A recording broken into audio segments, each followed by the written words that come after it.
காய் சாம்பாரோ இட்லி சாம்பாரோ இந்த சாம்பார் பொடியை ஒரு 2 ஸ்பூன் சேர்த்து செஞ்சு பாருங்க. உங்க சாம்பார் நல்லா கம கமன்னு அவ்வளோ சூப்பர் டேஸ்டா இருக்கும். எப்படி சேர்த்துன்னு பார்க்கலாமா?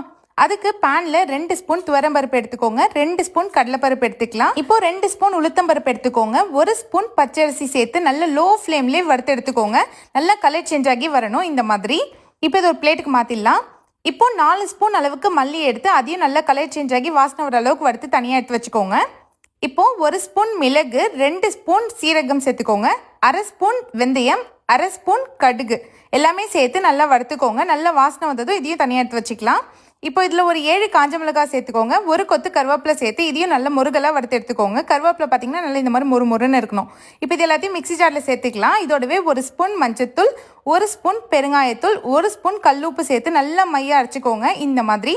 அவ்வளோதான், நல்லா கம கமன்னு சூப்பரான சாம்பார் பொடி ரெடி ஆயிடுச்சு. கண்டிப்பாக ட்ரை பண்ணி பாருங்கள்.